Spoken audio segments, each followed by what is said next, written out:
जय हिंद साथियों, concept defence academy में आप सभी का स्वागत है। साथियों, आपको बता दूं, बिहार पुलिस 4361 पदों पे जो चालक सिपाही की नई भर्ती आई है, उस नई भर्ती को देखते हुए हम लोगों के द्वारा प्रत्येक रविवार के दिन फ्री मेगा मॉक टेस्ट का आयोजन कराया जाता है। तो आज 17 अगस्त के दिन हम लोगों का चौथा मेगा मॉक टेस्ट का आयोजन किया गया है, जिसके अंतर्गत हजारों अभ्यर्थियों ने पार्टिसिपेट किया है। अभी भी टेस्ट आगे कंटिन्यू है। इधर मैं वीडियो बना रहा हूं, उधर अभ्यर्थी टेस्ट देने का कार्य कर रहे हैं। तो साथियों, आज के वीडियो में किस प्रकार से क्वेश्चन पूछे गए हैं, सारे क्वेश्चन का डिस्कशन हम करने वाले हैं।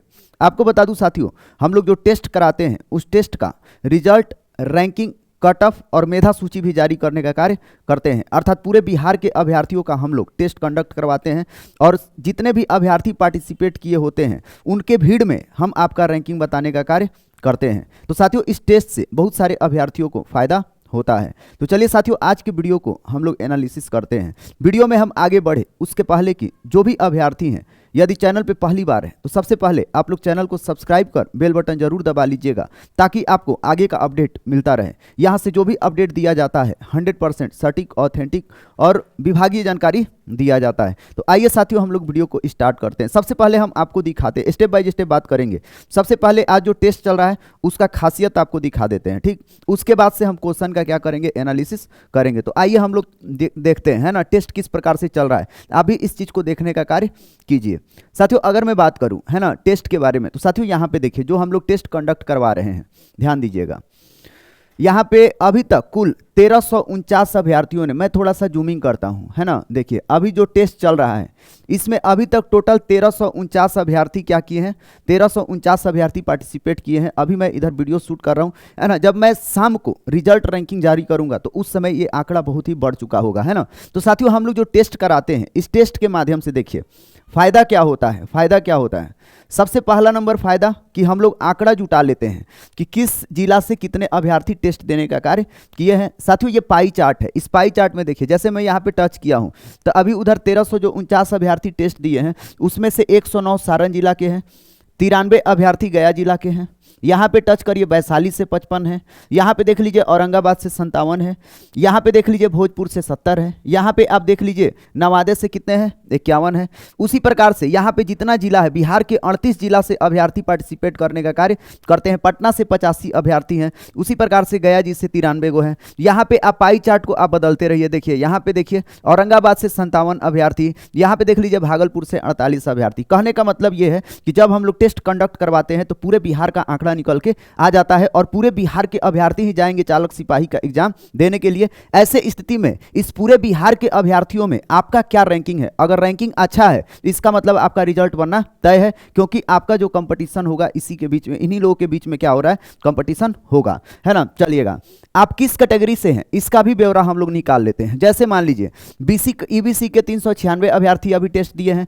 यहाँ पे बीसी कैटेगरी से 472 दिए हैं। यहाँ पे एससी कैटेगरी से 213 दिए हैं। यहाँ पे देख लीजिए ईडब्ल्यूएस से 161, यूआर कैटेगरी के 90 अभ्यर्थी टेस्ट दिए हैं। उसी प्रकार से एसटी कैटेगरी के 17 अभ्यर्थी टेस्ट देने का कार्य किए हैं। मेल और फीमेल का आपको भी पता है कि महिलाएं इसको नहीं भर रही हैं, तो 98.4% अभ्यर्थी, पुरुष अभ्यर्थी इसको टेस्ट में भाग लिए हैं, अर्थात 1328, और जो महिलाएं हैं नाम मात्र के बराबर है, 21 महिला अभ्यर्थी अभी तक टेस्ट देने का कार्य की है। साथियों, ये रहा आपका कि किस जिला से कितने अभ्यर्थी पार्टिसिपेट किए। जब शाम को मैं कट ऑफ जारी करूंगा ना, कट ऑफ में साथियों वहां पे और चीज निकलेगा कि एससी कैटेगरी के कितने अभ्यर्थी भाग लिए हैं, एसटी कैटेगरी के संख्या, ईबीसी बीसी का कौन किस जिला से है, कितना पुरुष अभ्यर्थी, कितना महिला अभ्यर्थी, पूरा का पूरा कट ऑफ का वीडियो हम क्या करेंगे साथियों, जारी करेंगे। कोशिश करेंगे कि इसी वीडियो के लास्ट में हम क्या करें, उसको ऐड कर दें। अगर इस वीडियो के लास्ट में हम ऐड नहीं कर पाए तो उस कट ऑफ को हम क्या करेंगे, सेपरेट वीडियो बना करके या फिर उसका पीडीएफ हम ग्रुप में डाल देंगे। यहाँ पे दो तरह के अभ्यर्थी अभी वीडियो देख रहे हैं। एक वे जो एप्लीकेशन पे पढ़ाई नहीं कर रहे हैं, है ना, वो भी देखने का कार्य कर रहे हैं, तो उन अभ्यर्थियों के लिए मैं व्हाट्सएप ग्रुप बना दिया हूँ, है ना। उस व्हाट्सएप ग्रुप पे मैं इसको क्या करूंगा, इसका आज के टेस्ट का रिजल्ट, रैंकिंग, कट ऑफ का पीडीएफ मैं डाल दूंगा। जो अभ्यर्थी पढ़ रहे हैं एप्लीकेशन पे, उन अभ्यर्थियों के लिए मैं एप्लीकेशन पे क्या करूंगा, पीडीएफ वहां पे डालने का कार्य करूंगा। तो आप लोग वहां पे क्या करिएगा, देख लीजिएगा, है ना। चलिए आज के सेशन को हम स्टार्ट करते हैं। चलिएगा, आज का हम लोग क्वेश्चन देखते हैं क्या क्या क्वेश्चन आया है।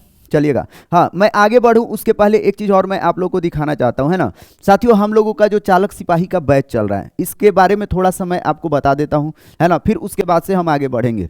जो चालक सिपाही का बैच चल रहा है हम लोगों का 2 पार्ट में चल रहा है। जो पार्ट 1 है, पार्ट 1 हम लोगों का 599 वाला पार्ट चल रहा है, जिसमें आप देखेंगे पूरा सिलेबस हम लोग पढ़ाने का क्या कर रहे हैं, कार्य कर रहे हैं A to Z, है ना। जो 60 नंबर हम लोगों का जीके जीएस है वो चल रहा है, और जो 40 नंबर का मोटर व्हीकल का है वो चल रहा है। जो 40 नंबर का जो सेक्शन है वो आईआईटी दिल्ली के फैकल्टी से पढ़वा रहे हैं, है ना, वो उनका पूरा वही डिपार्टमेंट है, तो वो क्लास शानदार चल रहा है। सारा वीडियो जो है रिकॉर्डेड या पीडीएफ सब एप्लीकेशन पे अवेलेबल है, आप वहां से कभी भी पढ़ सकते हैं। एक तो चीज़ ये है, तो 599 में 40 नंबर ओ और 60 नंबर जीके का चल रहा है ना, ये पूरा का पूरा। और उसी बैच में 100 टेस्ट भी हम लोग दे रहे हैं और टेस्ट का एनालिसिस भी दे रहे हैं, अर्थात 599 का आप बैच लेते हैं तो 40 और 60 ये तैयारी हो जाएगा, साथ ही साथ आपका 100 टेस्ट भी हो जा रहा है और उसका एनालिसिस भी हो रहा है। और जो अभ्यर्थी बैच लिए हैं उन लोगों के लिए मैं यूट्यूब पे भी अलग से, या जो बाहरी आप लोग देख रहे हैं आप लोगों के लिए भी मैं मंडे से अर्थात कल से 10 बजे रात को जीके जीएस लेकर के आ रहा हूं, और दोपहर 2 बजे से, है ना, आनंद सर के द्वारा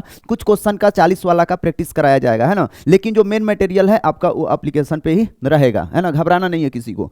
जो 299 का बैच चल रहा है उसमें हम लोग क्या कर रहे हैं, 100 मेगा मॉक टेस्ट दे रहे हैं। कितना दे रहे हैं, 100 मेगा मॉक टेस्ट हम लोग देने का कार्य कर रहे हैं, उसका एनालिसिस भी करवा रहे हैं। अगर आप मान लीजिए कहीं भी आप बैच ले लिए, है ना, तो घबराना नहीं है आपको, वहां नहीं समझ में आ रहा है तो हम लोगों का बैच आप लोग क्या कर लीजिएगा, ले लीजिएगा। यहाँ 100% जो भी अभ्यर्थी जुड़े हैं सभी के सभी अभ्यर्थी 100% क्या है, सेटिस्फाई है। इस भर्ती में आप देखेंगे इस भीड़ में बहुत सारे अभ्यर्थी गलत बैच भी ले लिए हैं। गलत बैच लेने का मतलब कि उस टीचर का ले लिए हैं कि जिस टीचर का डिपार्टमेंट ही नहीं है वो टीचर उस सवाल पढ़ाने का कार्य कर रहा है। जैसे मान लीजिए इसमें 40 क्वेश्चन जो मोटर व्हीकल से रिलेटेड है, इंजीनियरिंग पार्ट का है, ऑटोमोबाइल का, वो नॉर्मल जीके जीएस पढ़ाने वाले टीचर पढ़ा रहे हैं, है ना। तो ऐसे में क्या हो जाएगा, आपसे चीटिंग हो जाएगा। तो अगर उस चीज़ से बचना है तो आप लोग सही चीज़ों का डिसीजन लीजिए, और सही चीज़ों का डिसीजन लेकर के और फिर अपना क्लास आप लोग क्या करिए, स्टार्ट करिए या पढ़ाई करिए, है ना। तो चलिए अब हम लोग स्टार्ट करेंगे आज के क्वेश्चन को, एक एक करके क्वेश्चन का एनालिसिस करेंगे। इस क्वेश्चन का किस प्रकार से एनालिसिस होगा इसके बारे में भी बता देते हैं साथियों। इसमें जो स्टार्टिंग का 60 क्वेश्चन है जीके जीएस का है, जो 40 क्वेश्चन लास्ट का है वो मोटर व्हीकल और ऑटोमोबाइल से है। तो ये जो 60 क्वेश्चन जीके जीएस का है इसका मैं एनालिसिस करूंगा। बाकी जो 40 क्वेश्चन है मोटर व्हीकल वाला उसका मैं क्या करूंगा, आंसर बता दूंगा, है ना, कि 61 का क्या होगा, 62 का क्या होगा, 63 का क्या होगा, उसका मैं फटाफट आंसर बता के निकल जाऊंगा। वो जो 40 क्वेश्चन होगा उस 40 क्वेश्चन का एनालिसिस आनंद सर के द्वारा किया जाएगा, क्योंकि वो उनका डिपार्टमेंट है ना। तो वो अपना क्या करेंगे, वो एनालिसिस कर देंगे कल 2 बजे। कब करेंगे, कल 2 बजे, अर्थात 2 बजे जब भी क्लास होगा तो इस सेट का एनालिसिस होगा। आप लोग थंबनेल पढ़ लीजिएगा कि कितना नंबर टेस्ट का ये एनालिसिस 40 क्वेश्चन का हो रहा है, ठीक ना। चलिए तो आज के सेशन को स्टार्ट करते हैं। पहला क्वेश्चन देखिए जो आया है, कह रहा है कि निम्नलिखित चिन्ह दर्शाता है। निम्नलिखित चिन्ह क्या चीज को दर्शाता है, सांकेतिक चिन्ह से 2 से 3 क्वेश्चन पूछे जाएंगे। तो इसमें जो सांकेतिक चिन्ह दर्शाता है साथियों, ये वाला जो चिन्ह है ये आपको दर्शाता है कि 2 मीटर से अधिक चौड़ाई वाले वाहनों का प्रवेश क्या है, वर्जित है ना। 2 मीटर से अधिक चौड़ाई वाले, ये चौड़ाई को दिखा रहा है, 2 मीटर क्या दे रहा है, चौड़ाई को दिखा रहा है। यहाँ पे लंबाई भी लिखा है, यहाँ पे 2 मीटर से अधिक लंबे वाहनों का प्रवेश वर्जित है ना। ये आपका नहीं होगा, ये आपका चौड़ाई से मतलब है। ऑप्शन नंबर बी करेक्ट हो जाएगा। बहुत ऐसा जगह पे सकरा पुल होता है जिस पुल पे आप देखेंगे बड़ी बड़ी गाड़ियां पार नहीं कर पाती हैं, मनाही होती है, सख्त मनाही होती है। ऐसे स्थिति में वहां पे जाएंगे तो ये सब का जो सांकेतिक चिन्ह है ये लगा होता है। चलिए नेक्स्ट क्वेश्चन को हम लोग देखते हैं, अगला क्वेश्चन क्या है। अगला क्वेश्चन बहुत ही अच्छा क्वेश्चन है ये, है ना, ये जीएस पार्ट का है। यहाँ पे देखिए क्या पूछा गया है, निम्नलिखित में से किस मिट्टी के बारे में यह कहा जा सकता है कि इसकी जुताई स्वतः होती है। अर्थात सामान्य शब्दों में कहूं, जो क्वेश्चन पूछा गया है वो ये पूछा गया है कि स्वतः जुताई वाली मिट्टी हम किसे कहते हैं। तो साथियों जो स्वतः जुताई वाली मिट्टी होती है ये आपकी मिट्टी होती है काली मिट्टी। कौन सी होती है, काली मिट्टी, है ना। काली मिट्टी का खासियत क्या होता है साथियों, काली मिट्टी का खासियत होता है ये मिट्टी में पानी के अवशोषण करने की क्षमता ज़्यादा होती है। यह मिट्टी पानी को अवशोषित कर लेती है और अवशोषित करने के बाद यह गीली और चिपचिपी हो जाती है, और गीली और चिपचिपी होने के बाद आप देखेंगे ये जब सूखी होती है तो इसमें दरारें पड़ जाती हैं, है ना। आप लोग अक्सर देखे होंगे पेपर में, न्यूज़ में आता है कि कर्नाटक के किसान ने किया आत्महत्या। तो उस समय आप देखेंगे वो जो किसान होता है, जो पेपर में न्यूज में जो भी आता है, तो एक किसान बैठा होगा, उस जगह पे बैठा होगा जहां पे मिट्टी का दरार पूरा का पूरा दरार बना होता है, तो वह काली मिट्टी पर ही क्या होता है, बैठा होता है। उसी प्रकार का इमेज होता है। महाराष्ट्र के किसान भी आप देखेंगे जब वो आत्महत्या करते हैं तो उनका भी फोटो उसी प्रकार से वायरल होता है। काली मिट्टी से क्वेश्चन सबसे ज्यादा पूछा जाता है, इनके नाम से काली मिट्टी का नाम क्या है ना। तो देखिएगा जो काली मिट्टी है, काली मिट्टी को हम लोग करेल मिट्टी भी कहते हैं, है ना, याद रखिएगा। यूपी में इसको करेल मिट्टी के नाम से जानते हैं। इसके अलावा काली मिट्टी को हम लोग रेगुर मिट्टी के भी नाम से जानते हैं। यह भी क्वेश्चन पूछा जाता है। इस काली मिट्टी को हम लोग अंतर्राष्ट्रीय स्तर पर चेरनोजम मिट्टी के नाम से जानते हैं, चेरनोजम, है ना, चेरनोजम मिट्टी के नाम से जानते हैं। इसके अलावा इसे हम लोग लावा मिट्टी के भी नाम से जानते हैं। इसके अलावा हम लोग इसे कपासी मिट्टी के भी नाम से जानते हैं। और इसके अलावा इसे स्वतः जुताई वाली मिट्टी के भी नाम से जानते हैं, स्वतः जुताई वाली, यही पूछा है, स्वतः जुताई वाली मिट्टी, है ना। ये आपको उम्मीद है समझ में आ गया होगा। ध्यान से समझ लीजिए, काली मिट्टी के नाम से सवाल पूछे जाते हैं। इसे करेल मिट्टी यूपी में जानते हैं, रेगुर मिट्टी, चेरनोजम मिट्टी अंतर्राष्ट्रीय स्तर के नाम पे, लावा मिट्टी या इसे ही कपासी मिट्टी कहते हैं या स्वतः जुताई वाली मिट्टी कहते हैं। इससे लावा मिट्टी इसलिए कहते हैं क्योंकि इस काली मिट्टी का जो निर्माण होता है वह ज्वालामुखी के उद्गम होने से, जो लावा होता है उस लावा के ठंडा होने से होता है ना। तो अक्सर ये आप देखेंगे भारत में जो मालवा का पठार है, मालवा के पठार पर यह मिट्टी पाया जाता है। जो दक्कन का पठार है, दक्कन के पठार पर यह मिट्टी पाया जाता है। अर्थात सामान्य शब्दों में कहूँ तो जो महाराष्ट्र है, गुजरात है, कर्नाटक के कुछ भाग हैं, और साथ ही साथ आप देखेंगे राजस्थान के कुछ जो मालवा के पठार वाले हिस्सा है, वहाँ पर यह मिट्टी क्या होती है, काली मिट्टी पाई जाती है, ठीक ना। ये कपास के फसल के लिए सर्वाधिक उपयुक्त मिट्टी होती है, इसी वजह से इसे हम लोग कपासी मिट्टी के भी नाम से जानते हैं, ठीक ना। ये भी पूछा जाता है कि कौन सी मिट्टी को कपासी मिट्टी के नाम से जानते हैं। तो ये क्वेश्चन बहुत ही अच्छा था, इसको याद रखिएगा, है ना। इसके अलावा जो जलोढ़ मिट्टी है, जलोढ़ मिट्टी के बारे में भी आप लोग याद रखिए। जो जलोढ़ मिट्टी है, जलोढ़ मिट्टी को भी हम लोग अलग अलग नामों से जानते हैं। इसके दो भाग होते हैं। जलोढ़ मिट्टी दो प्रकार की होती है, एक होती है खादर और एक होती है बांगर, है ना। जलोढ़ मिट्टी को हम लोग दो भागों में बांटते हैं, खादर और बांगर। अगर इसका नाम बोला जाए जलोढ़ मिट्टी का नाम क्या है, तो इसे हम लोग कौप या कछारी मिट्टी के भी नाम से जानते हैं। अक्सर ये भी पूछा जाता है। यह जो जलोढ़ मिट्टी है ये भारत का सबसे बड़ा मृदा वर्ग है। लगभग भारत का 43% जो मिट्टी है वह है आपका कौन सा, जलोढ़ मिट्टी, है ना। और आपको बता दूं ये जो जलोढ़ मिट्टी पाया जाता है या जो जलोढ़ मिट्टी का निर्माण होता है यह नदियों के द्वारा किया जाता है। अक्सर ये नदियों के किनारे क्या होता है, पाया जाता है। नदियों के किनारे, जस्ट नदियों से जो सटा हुआ तट होता है उस तट पे आप देखेंगे खादर मिट्टी पाई जाती है, खादर मिट्टी, है ना, जिसे हम लोग नवीन जलोढ़ मिट्टी कहते हैं, नवीन जलोढ़ मिट्टी। और ये जो खादर मिट्टी होती है ये प्रत्येक वर्ष क्या हो जाती है, नई हो जाती है। जब नदियां बाढ़ लेके आती है तो आप देखेंगे नदियों के किनारे जहां जहां बाढ़ का पानी गया होता है वह मिट्टी बहुत ज्यादा उपजाऊ हो जाता है, तो इसे हम लोग खादर मिट्टी का संज्ञा देते हैं। इसमें जब फसल करेंगे तो सिंचाई का बहुत ज्यादा आवश्यकता नहीं पड़ता है। जो बांगर मिट्टी होता है, बांगर मिट्टी नदियों से दूर ऊंचे जो क्षेत्र होते हैं उसे हम लोग बांगर कहते हैं, अर्थात इसे पुरानी जलोढ़ मिट्टी कहते हैं। क्या कहते हैं, पुरानी जलोढ़ मिट्टी। ये भी याद रखिएगा, यहां से अक्सर सवाल क्या किए जाते हैं, पूछे जाते हैं, है ना। चलिएगा, इसके अलावा आप लोग याद रखिएगा जो लाल मिट्टी है, लाल मिट्टी आप देखेंगे ये भी भारत के दूसरा बड़ा मृदा वर्ग है ना। सबसे ज्यादा जलोढ़ मिट्टी, उसके बाद से लाल मिट्टी पाया जाता है, ये बस याद रखिएगा। जो लैटेराइट मिट्टी है, लैटेराइट मिट्टी वहां पे पाया जाता है जहां पे वर्षा होता है और वर्षा के साथ साथ क्या होता है, गर्मी होता है। जैसे पश्चिमी घाट पर्वत हो गया, तमिलनाडु के कुछ भाग हो गए, शिलोंग का पठार हो गया, वहां पे लैटेराइट मिट्टी पाया जाता है। तो आप लोग इस क्वेश्चन को याद रखिएगा। साथियों आपको बता दूं जो जीएस का सेक्शन हम लोगों का चल रहा है एप्लीकेशन पे, उस पे मैं ज्योग्राफी लगभग कंप्लीट कर दिया हूं, है ना। अब हिस्ट्री स्टार्ट होने वाला है। तो साथियों जो वहां पे क्लास होता है हर चीज हम लोग मैप के माध्यम से पढ़ाते हैं और हर चीज अभ्यर्थियों को क्या है, याद हो जाता है। देखिए कुछ लोग निगेटिव मानसिकता से होते हैं, वो ये सोचते हैं कि सर लोग अपना बैच बेचते हैं। भाई बैच हम लोग क्यों नहीं बेचेंगे, बेचेंगे तभी तो आप पढ़ेंगे ना। अच्छा चीज आपके पास नहीं जाएगा तो कैसे सिलेक्शन होगा।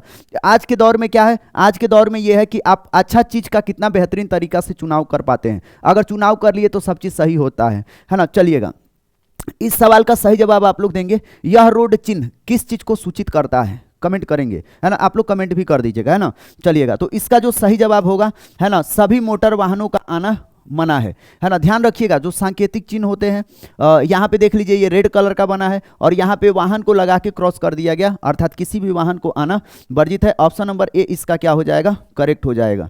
चलिएगा नेक्स्ट क्वेश्चन पे आते हैं। ये भी क्वेश्चन बहुत ही अच्छा है ना साथियों। जो क्वेश्चन का लेवल है, लेवल एकदम शानदार है। अगर इस लेवल का आप तैयारी करेंगे ना तो निश्चित ही आपका क्या हो जाएगा, चयन हो जाएगा। चलिएगा ये क्वेश्चन देखिए क्या पूछा गया है। बिहार में 1929 में किसान सभा आंदोलन का आरंभ किसने किया था? तो ये आपको किया था स्वामी सहजानंद सरस्वती ने। ऑप्शन नंबर सी इसका क्या हो जाएगा, करेक्ट हो जाएगा। किसान जब भी आए और इतिहास का सवाल हो तो आंख बंद करके स्वामी सहजानंद सरस्वती आप मार दीजिएगा। और ये सुपर स्टार क्वेश्चन है, हर एक एग्जाम में पूछे जाते हैं। और एक चीज मैं बताऊं ना साथियों, अभी जो मेगा मॉक टेस्ट चल रहा है इसमें हम 19,838 पदों के सारे क्वेश्चन को टारगेट किए हुए हैं कि सारा क्वेश्चन हम करवा देंगे। और ये पूछा गया है 19,838 में, जो आज आप सेट लगा रहे हैं ना। चलिएगा यहाँ पे जो राजकुमार शुक्ल हैं, इनका नाम आप लोग याद रखिएगा, है ना। राजकुमार शुक्ल ही थे जो महात्मा गांधी को, है ना, चंपारण आने के लिए आमंत्रण दिए, या कह लीजिए चंपारण बुलाने में गांधी जी को चंपारण बुलाने में सबसे ज्यादा जिस व्यक्ति का योगदान रहा है वह रहा है राजकुमार शुक्ल का। ये भी किसान नेता थे। ये लखनऊ भी गए, है ना, कलकत्ता भी गए गांधी जी को बुलाने के लिए, और अंततः गांधी जी को चंपारण बुलाने पे ये मजबूर कर दिए। और गांधी जी आए चंपारण में तो आप देखेंगे वहां पे जो किसानों की समस्या थी नील की खेती को लेकर के, उस समस्या का निदान गांधी जी किए। और भारत में भी बिहार के चंपारण के धरती से चंपारण सत्याग्रह का क्या किए, शुरुआत किए, जो गांधी जी का भारत में आंदोलन का पहला शुरुआत था। ये भी फैक्ट्स याद रखिएगा। चलिएगा नेक्स्ट क्वेश्चन पे आते हैं। क्वेश्चन नंबर 5 देखिए, जो राष्ट्रीय मखाना अनुसंधान केंद्र है ये कहाँ पे स्थित है? तो राष्ट्रीय मखाना अनुसंधान केंद्र जो आपका स्थित है ये है आपका दरभंगा में। ऑप्शन नंबर सी क्या हो जाएगा, करेक्ट हो जाएगा।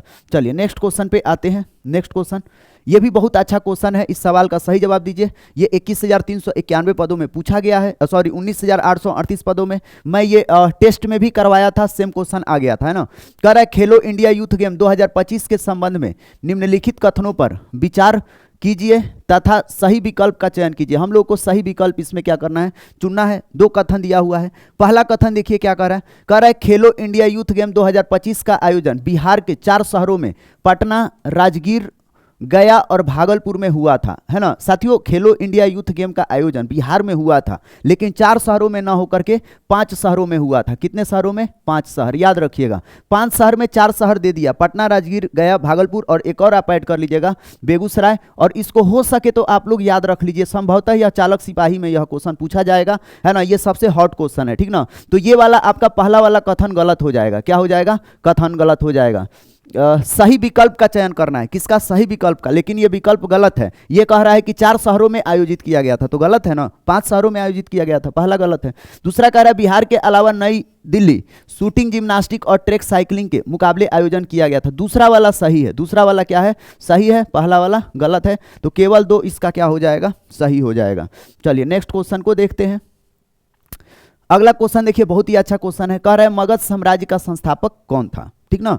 तो साथियों जो मगध साम्राज्य का संस्थापक था ये आपको था, असल मायने में देखेंगे तो वह था बृहद्रथ। कौन था, बृहद्रथ। लेकिन जो वास्तविक संस्थापक था मगध साम्राज्य का वह था बिंबिसार। इसका करेक्ट आंसर हो जाएगा ऑप्शन नंबर सी। साथियों मगध के गद्दी पे, है ना, अलग अलग वंशों ने राज किए। ध्यान रखिएगा।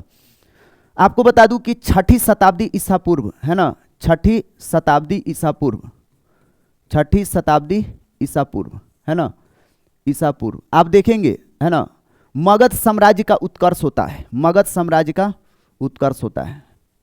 मगध साम्राज्य का उत्कर्ष। मगध साम्राज्य के उत्कर्ष से क्या मतलब है ना, उत्कर्ष से क्या मतलब है ना, याद रखिएगा। मगध साम्राज्य के उत्कर्ष से मतलब ये है ना साथियों, जो 16 महाजनपद थे, है ना, 16 महाजनपदों में आप देखेंगे जो मगध महाजनपद था ये बाकी के महाजनपदों को जीत करके अपने साम्राज्य में मिला करके एक पूरे भारत में एक साम्राज्य को खड़ा करता है। कौन, मगध महाजनपद, है ना। तो ये जो मगध महाजनपद थे, मगध महाजनपद था, इस मगध महाजनपद में, या कह लीजिए कि इस मगध साम्राज्य के गद्दी पे, है ना, जो वंश राज किए उसमें राज किए। एक था सबसे पहला हर्यक वंश, है ना, हर्यक वंश, याद रखिएगा। दूसरा आपका जो वंश था वह था शिशुनाग वंश, है ना, शिशुनाग वंश। उसके बाद से जो आपका तीसरा वंश था वह था आपको नंद वंश, नंद वंश, है ना, नंद वंश। उसके बाद से आप देखेंगे जो अगला वंश राज किया मौर्य वंश। कौन किया? मौर्य वंश, याद रखिएगा, है ना। इसको ट्रिक से भी याद रखना है, हसीन, है ना, हसीन, ह से हर्यक, सी से शिशुनाग, सी से शिशुनाग और न से नंदवंश, है ना, और म से मौर्य वंश, ठीक ना। हसीन, हसीन मौर्य वंश याद रखिए, ठीक ना। अब देखिएगा जो ये बिंबिसार था और ये जो अजात शत्रु था, ये हर्यक वंश से संबंधित था। किससे था? हर्यक वंश से संबंधित था। और देखिएगा जो बिंदुसार था और जो अशोक था, ये आपका संबंधित किससे है? ये आपका संबंधित है मौर्य वंश से। किससे संबंधित है? मौर्य वंश से, याद रखिएगा। बिंबिसार और बिंदुसार में बहुत ही ज्यादा कंफ्यूजन होता है, बहुत ज्यादा कंफ्यूजन होता है। जो बिंदुसार था यह चंद्रगुप्त मौर्य का पुत्र था, चंद्रगुप्त मौर्य का पुत्र था, याद रखिएगा। दोनों में कंफ्यूजन होता है, इसीलिए यहीं पे क्लियर कर देते हैं। जो बिंबिसार था इसका संबंध हर्यक वंश से है। किससे है? हर्यक वंश से। और जो बिंदुसार है इसका संबंध है मौर्य वंश से। जो बिंबिसार था ये मगध साम्राज्य का संस्थापक था, और जो चंद्रगुप्त मौर्य था, चंद्रगुप्त मौर्य मौर्य वंश का संस्थापक था, और उसका लड़का था बिंदुसार। ये बिंदुसार इसका नाम इसलिए रखा गया था क्योंकि इसके शरीर पे पूरा का पूरा दाना था। यहाँ पे एक छोटा सा कहानी है, आपको बता दूं साथियों कि जो चाणक्य था, चाणक्य जिसे विष्णुगुप्त के नाम से जानते हैं, कौटिल्य के नाम से भी जानते हैं, वह चंद्रगुप्त मौर्य का गुरु था। तो चंद्रगुप्त मौर्य का परीक्षा लेने के लिए चाणक्य ने जहर वाला खीर तैयार किया हुआ था, और उस दौरान वह जो खीर था उस खीर को चंद्रगुप्त मौर्य की पत्नी खा लेती है। और चंद्रगुप्त मौर्य की जो पत्नी थी उस समय वो गर्भ से थी, और गर्भ से होने के कारण आपको बता दूं कि जब वो जहर वाला खीर खा लेती है तो उसी समय गर्भ में पल रहा होता है बिंदुसार, तो वो रिएक्शन कर जाता है, और रिएक्शन कर जाता है तो जब इसका जन्म होता है ना, चाणक्य आनन फानन में उसका क्या करवाता है, मतलब उस समय कह लीजिए जन्म लेता है। जो भी प्रसव होता है, प्रसव की क्रिया होती है, बिंदुसार क्या होता है? जन्म लेता है, और चंद्रगुप्त मौर्य की पत्नी का मृत्यु भी हो जाता है। तो उसी समय जब इसके शरीर में पूरा दाना हो जाता है तो फिर जो विष्णुगुप्त था, चाणक्य था, उसने इसका नाम रख दिया बिंदुसार, है ना। तो इस तरह से याद रखिए आप लोग, है ना। आगे हिस्ट्री का क्लास स्टार्ट हो रहा है, उसमें बहुत डिटेल चलेगा, ठीक ना, चलेगा। अभी थोड़ा थोड़ा आपको बताते चल रहे हैं ताकि चीजों को आप कनेक्ट कर पाइए, है ना। अगला सवाल देखिएगा, कह रहा है भारतीय राष्ट्रीय राजमार्ग प्राधिकरण NHAI का संचालन कब किया गया था, है ना। तो ये आपको किया गया था 1995 में। तो इसका जो करेक्ट आंसर हो जाएगा ऑप्शन नंबर सी हो जाएगा।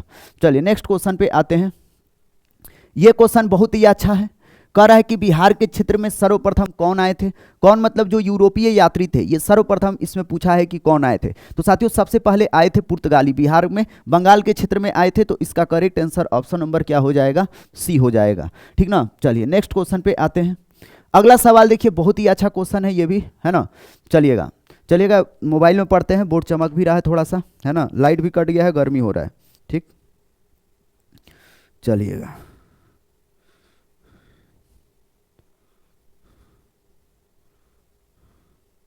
कह रहा है, एक सेकेंड, कह रहा है निम्नलिखित में से किस अधिनियम द्वारा प्रधानमंत्री को अध्यक्षता वाले मंत्रिमंडल की सलाह और सहायता को राष्ट्रपति के लिए बाध्य किया, है ना। किस अधिनियम ने?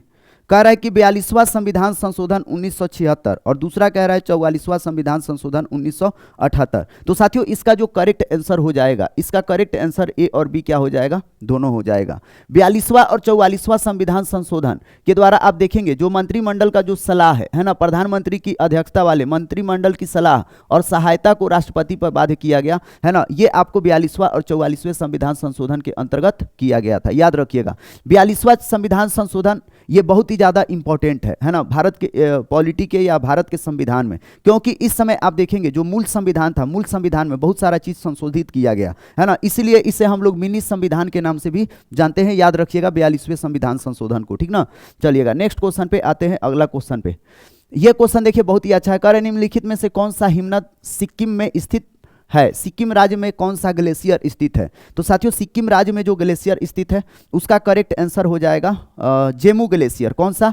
जेमू ग्लेशियर। अक्सर यहां से सवाल पूछे जाते हैं। साथियों जो ग्लेशियर भारत में अक्सर पाए जाते हैं, भारत में ग्लेशियर वो हिमालयी क्षेत्रों में पाए जाते हैं, और खास करके जो बृहद हिमालय है, बृहद हिमालय पर बहुत ऊंची ऊंची चोटियां पाई जाती है। यही कारण है कि आप देखेंगे बृहद हिमालय पर ऊंचे ऊंचे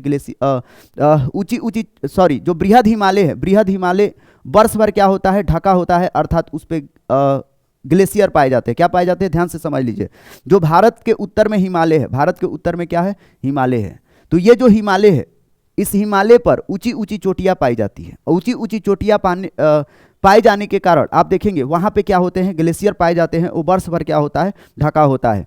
तो अगर बात किया जाए साथियों की भारत में सियाचिन ग्लेशियर या अदर ग्लेशियर कहाँ पे है ना, तो आप लोग याद रखिएगा पार हिमालय के अंतर्गत एक पहाड़ी है जिसे काराकोरम पर्वत श्रेणी कहते हैं, है ना। पार हिमालय के अंतर्गत 3 पहाड़ियां हैं, काराकोरम, लद्दाख और जास्कर, ठीक ना। तो जो काराकोरम पर्वत श्रेणी है, इसी पर्वत श्रेणी पर आप देखेंगे सियाचिन ग्लेशियर पाया जाता है। इसके अलावा यहाँ पे हिस्फर नामक ग्लेशियर पाया जाता है। इसके अलावा बियाफो नामक ग्लेशियर पाया जाता है। इसके अलावा बाल्टोरो नामक ग्लेशियर इस पर क्या किया जाता है, पाया जाता है। उसी प्रकार से सिक्किम में आप देखेंगे यहाँ पे जो ग्लेशियर पाया जाता है, जेमू ग्लेशियर पाया जाता है। उत्तराखंड में आप आ जाएंगे, उत्तराखंड में, तो उत्तराखंड में यहाँ पे आप देखेंगे यहाँ पे गंगोत्री ग्लेशियर पाया जाता है, यमुनोत्री ग्लेशियर सब यहाँ पे उत्तराखंड राज्य में क्या होता है, पाया जाता है। उसी प्रकार से अरुणाचल प्रदेश में भी जाएंगे तो वहाँ पे ग्लेशियर पाए जाते हैं। तो वही वाला क्वेश्चन आपका क्या है, पूछा हुआ है। सबसे ज़्यादा पूछा जाता है सियाचिन ग्लेशियर किस पर्वत श्रेणी पे है, तो ये काराकोरम पर्वत श्रेणी पे है, ठीक ना। चलिए नेक्स्ट क्वेश्चन पे आते हैं। अगला क्वेश्चन देखिए, ये भी बहुत ही अच्छा क्वेश्चन है ना। कह रहा है कि स्तंभ में दिए हुए खिलाड़ियों का स्तंभ 2 से खेल से मिलान करिए। एक तरफ खिलाड़ी का नाम है और एक तरफ उनका खेल दिया हुआ है, इससे आपको क्या करना है, मिलान करना है। तो आइए हम लोग मिलान करते हैं ना। जो श्री डी गुकेश है ये शतरंज खेलते हैं, इसका करेक्ट आंसर ए का सी हो जाएगा। ए का मिलान कर लीजिए, किससे हो जाएगा, 1 का सी हो जाएगा। तो ऑप्शन में देखिए 1 का सी कौन कौन सा है ना। तो ए तो काट दीजिए, ए होगा नहीं, सी होगा नहीं, है ना। 1 का क्या हो गया, सी हो गया। जो श्री हरमनप्रीत सिंह है ये हॉकी खेलती है, तो 2 का क्या हो गया, ए हो गया। 1 का सी, 2 का ए, और 3 का क्या हो जाएगा, 3 का बी। 3 का बी किस में है, तो भाई मेरे 1 का सी, 1 का हो गया सी, 2 का हो गया ए, और 3 का आपका क्या हो गया, 3 का बी। तो इसका करेक्ट आंसर ऑप्शन नंबर क्या हो जाएगा, डी हो जाएगा, ठीक ना। चलिएगा, बहुत ही अच्छा क्वेश्चन ये भी है। आप लोग खेल और खिलाड़ियों के बारे में आप लोग पढ़ा कीजिए, हल्का फुल्का करंट अफेयर। ये सवाल का सही जवाब आप लोग दीजिए।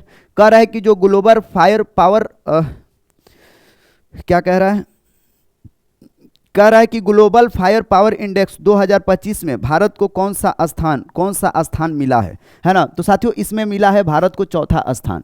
यह जो ग्लोबल फायर पावर इंडेक्स है, यह इंडेक्स बताता है कि किस देश का सैन्य शक्ति ज़्यादा मजबूत है। तो भारत का स्थान पूरे विश्व में 4थे स्थान पर है ना।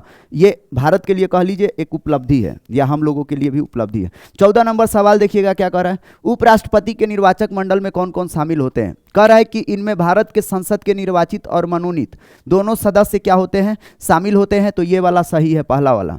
कह रहा है इनमें राज्य विधान सभाओं के निर्वाचित सदस्य शामिल होते हैं, ये गलत है ना। कह रहा है इसमें से केंद्र शासित प्रदेशों दिल्ली और पुडुचेरी के विधानसभाओं के निर्वाचित सदस्य भी शामिल है, ये भी क्या है, गलत है। ये सभी राष्ट्रपति में होते हैं, सभी किसमें ये भाग लेते हैं, राष्ट्रपति के चुनाव में। लेकिन पूछा है किसके बारे में, उपराष्ट्रपति के चुनाव में। तो इसका करेक्ट आंसर हो जाएगा केवल 1, ठीक ना। ये पॉलिटिक का हिस्सा है। चलिए अगला सवाल पे आते हैं। कह रहा है कि बिहार सरकार की युक्ति योजना का उद्देश्य क्या है, युक्ति योजना का। तो साथियों बिहार सरकार का जो युक्ति योजना है यह गर्भपात से रिलेटेड है, गर्भपात से संबंधित है, अर्थात सुरक्षित गर्भपात की सेवा प्रदान करना, है ना। इस योजना के तहत जो बिहार सरकार है, बिहार सरकार निजी हॉस्पिटल से अपना एग्रीमेंट करके, है ना, जो गर्भपात है इसको सुरक्षित करने के लिए क्या किया है, इस योजना को स्टार्ट किया है। तो इसका करेक्ट आंसर ऑप्शन नंबर ए हो जाएगा। आपको बता दूं कि आप जो भी चीज़ पढ़िएगा, है ना, चालक सिपाही का तैयारी कर रहे हैं तो हर चीज़ को बिहार से रिलेट करके पढ़िए, क्योंकि अक्सर सवाल वहीं से पूछे जाते हैं। हिस्ट्री पूछा जाएगा तो वही हिस्सा से पूछा जाएगा जो बिहार से संबंधित है, पॉलिटी पूछा जाएगा, ज्योग्राफी पूछा जाएगा तो उसी हिस्सा से पूछा जाएगा जो बिहार से क्या है, संबंधित है। आपको पूरा ऑल इंडिया वाला देखने का जरूरत नहीं है। अगर कोई योजना के बारे में पूछा जा रहा है तो बिहार की योजना के बारे में पूछा जाएगा, है ना। तो इस तरह से इस माइंडसेट से तैयारी करेंगे तब जाके आपका रिजल्ट बनेगा। चलिएगा, कौन सा वेद धार्मिक अनुष्ठानों की पद्धतियों का उल्लेख करता है ना। कह रहा है कि कौन सा वेद धार्मिक अनुष्ठानों की पद्धतियों का उल्लेख करता है। तो साथियों इसका करेक्ट आंसर हो जाएगा यजुर्वेद, ऑप्शन नंबर सी क्या हो जाएगा, करेक्ट हो जाएगा। अगला सवाल देखिए क्या कह रहा है, कह रहा है कि जो प्रकाश वर्ष है, प्रकाश वर्ष की इकाई क्या है, प्रकाश वर्ष की। तो साथियों प्रकाश वर्ष है ये जो दूरी का माप करता है, इसका करेक्ट आंसर हो जाएगा ऑप्शन नंबर सी। चलिए नेक्स्ट क्वेश्चन पे आते हैं। कह रहा है कि एक विद्युत सर्किट में एक फ्यूज तार का उपयोग किया जाता है। किसके लिए किया जाता है? फ्यूज लगाते हैं हम लोग कि हाई वोल्टेज आए तो तुरंत क्या हो जाए, लाइट कट जाए, है ना। सर्किट में प्रवाहित होने वाले अधिक विद्युत धारा को रोकने के लिए। तो इसका करेक्ट आंसर क्या हो जाएगा? ऑप्शन नंबर सी हो जाएगा। चलिए नेक्स्ट क्वेश्चन पे आते हैं। अगला क्वेश्चन देखिए, यह भी बहुत अच्छा क्वेश्चन है। कह रहा है कि रोग संक्रमित मच्छर के काटने से नहीं होता। कौन सा रोग मच्छर के काटने से नहीं होता? तो साथियों ये आपका हो जाएगा इबोला हेमरेजिक बुखार। ऑप्शन नंबर ए क्या हो जाएगा? करेक्ट हो जाएगा, इबोला वायरस से होता है। ये बाकी का तीनों मच्छर के काटने से होता है, याद रखिएगा। चलिए नेक्स्ट क्वेश्चन पे आते हैं। ये पूछा गया है, देखिएगा, कह रहा है कि प्रशीतक, प्रशीतक का मतलब हो गया रेफ्रिजरेटर। रेफ्रिजरेटर का मतलब हो गया आपके घर में जो फ्रिज लगा है, पानी जिसमें ठंडा करते हैं, साग सब्जी रखते हैं, है ना। तो कह रहा है प्रशीतक में जल को ठंडा रखने के लिए उपयोग में ली जाने वाली गैस कौन सी है? उपयोग में ली जाने वाली गैस कौन सी है? तो गैसीय अमोनिया। ऑप्शन नंबर ए इसका क्या हो जाएगा? करेक्ट हो जाएगा, याद रखिएगा। साथियों साइंस वाला जो क्वेश्चन है, फैक्चुअल डेटा, उसको आपको रटना होगा। आप लोग कोशिश करिए, अभी से रटना क्या करिए, स्टार्ट कर दीजिए। अगला सवाल देखिए, कह रहा है निम्नलिखित में से कौन सा वेनेडियम द्वारा निर्मित हाइड्राइड का प्रकार है? तो इसका हो जाएगा अंतराकाशी। ऑप्शन नंबर सी इसका क्या हो जाएगा? करेक्ट हो जाएगा, याद रखिएगा, ठीक ना। ये जो वेनेडियम है यह एक धातु है। इसका जो साइन है वेनेडियम का, है ना, वी है ना। Scandium, titanium, vanadium. जब आप लोग आवर्त सारणी पढ़ेंगे तो उस समय इन तत्वों के बारे में पढ़ेंगे। जब आपका साइंस का क्लास चलेगा उस समय डिटेल भी चलेगा। अगला सवाल देखिए, अनुवांशिक यूनिट अर्थात जीन, जीन कहाँ होते हैं? ये बहुत ही अच्छा सवाल है, यहाँ से क्वेश्चन अक्सर पूछे जाते हैं। तो जो जीन होते हैं वो गुणसूत्र में होते हैं। कहाँ पे? गुणसूत्र में, है ना, जिसे हम लोग क्रोमोसोम के नाम से जानते हैं, है ना। 23 जोड़ी जो होता है क्रोमोसोम होता है हम लोग का, संख्या में 46 होता है। 23वां जोड़ी जो होता है वो लिंग का निर्धारण करता है। 22 जोड़ी क्या होता है? समान होता है। सबसे बड़ी बात है कि यह लिंग होता कहाँ पे, गुणसूत्र होता कहाँ पे है, ये आप लोग याद रखिएगा, है ना। तो साथियों यहाँ पे ध्यान दीजिए, मान लीजिए ये कोई कोशिका है ना। तो कोई भी कोशिका है, चाहे प्लांट कोशिका है चाहे एनिमल कोशिका है, तो उस कोशिका के अंदर कोशिका द्रव्य जरूर होगा, है ना। उस कोशिका के अंदर कोशिका द्रव्य जरूर होगा, याद रखिएगा। अक्सर सवाल ये पूछा जाता है, ठीक ना। ये आपका कोशिका द्रव्य हो गया। अब ये जो कोशिका द्रव्य होता है, इस कोशिका द्रव्य में अलग अलग कोशिकाओं के अंग तैरते हैं, जिसे हम लोग कोशिकांग कहते हैं, है ना। कोशिका का जो कोशिकांग होता है, राइबोसोम होता है, लाइसोसोम होता है, केंद्रक होता है, गोल्जी बॉडीज होता है, एंडोप्लाज्मिक रेटिकुलम होता है, ये सभी के सभी, माइटोकॉन्ड्रिया होता है, सब कोशिका के कोशिकांग है। तो कोई कोशिका है तो कोशिका का जो मध्य भाग होता है, उसी मध्य भाग में पाया जाता है केंद्रक। कोई भी कोशिका होगा, प्लांट कोशिका या एनिमल कोशिका, तो उसका जो मध्य भाग होगा, मध्य भाग में पाया जाएगा केंद्रक, है ना। क्या पाया जाएगा?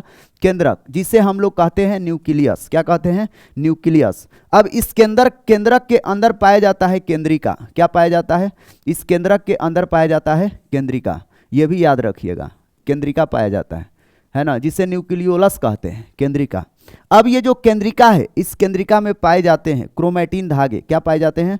क्रोमैटिन धागे। ये क्रोमैटिन धागे, है ना, जो हिस्टोन प्रोटीन के बने होते हैं, क्रोमैटिन धागे। ये जो क्रोमैटिन धागे होते हैं, इसी में आप देखेंगे डीएनए और आरएनए क्या होता है? मौजूद होता है। और इसी क्रोमैटिन धागा को जब हम काटेंगे तो गुणसूत्र बनेगा। क्या चीज? गुणसूत्र इसी में होता है। और ये जो गुणसूत्र होता है, इसी गुणसूत्र में जीन होते हैं। क्या होते हैं? जीन, है ना। जीन का काम क्या है? जीन अनुवांशिकी लक्षणों का वाहक है, जो एक पीढ़ी से दूसरे पीढ़ी तक ले जाने का कार्य करता है। अर्थात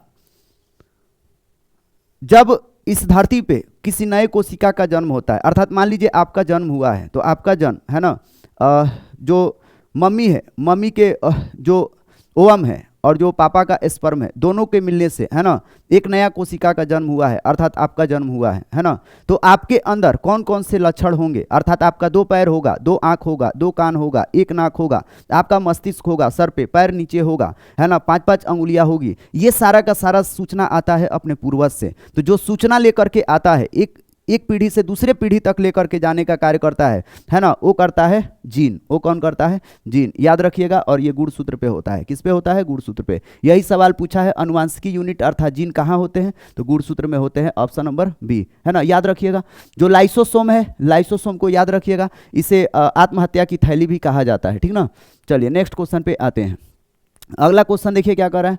कह रहा है कि नेत्र का, है ना, नेत्र का कौन सा भाग, नेत्र का कौन सा भाग हाँ, कह रहा है नेत्र का कौन सा भाग उसके अंदर प्रवेश करने वाले प्रकाश को नियंत्रित करता है ना? तो परितारिका करता है, परितारिता, तारिका। ऑप्शन नंबर डी क्या हो जाएगा? करेक्ट हो जाएगा। चलिए नेक्स्ट क्वेश्चन पे आते हैं।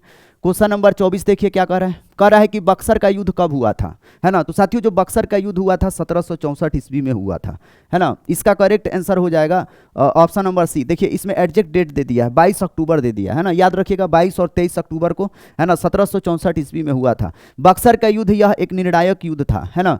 इस युद्ध के बाद यह तय हो गया था कि अब अंग्रेजों को कोई भी पराजित करने वाला नहीं है ना? आपको बता दूं कि इसमें अंग्रेजों ने भारत की संयुक्त सेनाओं को पराजित किया था, जिसमें एक बंगाल का नवाब था मीर कासिम, वहीं पे आपका जो मुगल सम्राट था उस समय, है ना, शाह आलम द्वितीय था, और जो अवध का नवाब था सुजाऊ दौला, है ना? ध्यान रखिएगा, मीर कासिम ये बंगाल का नवाब था, सुजाऊ दौला अवध का नवाब था, और जो शाह आलम द्वितीय था ये आपका था मुगल सम्राट था। इन तीनों की संयुक्त सेना को, है ना, जो हेक्टर मुनरो था, हेक्टर मुनरो ने क्या कर दिया था? पराजित कर दिया था। और इसके बाद से ये कंफर्म हो गया कि अब कोई भी अंग्रेजों को हराने वाला नहीं है। और इसी बक्सर के युद्ध के बाद, है ना, संधि होती है इलाहाबाद की संधि, और ये जो इलाहाबाद की संधि होती है, इस संधि के अंतर्गत आप देखेंगे अंग्रेजों को बंगाल बिहार और उड़ीसा में, बंगाल बिहार और उड़ीसा में कर वसूली अर्थात लगान वसूली का दीवानी अधिकार क्या हो जाता है?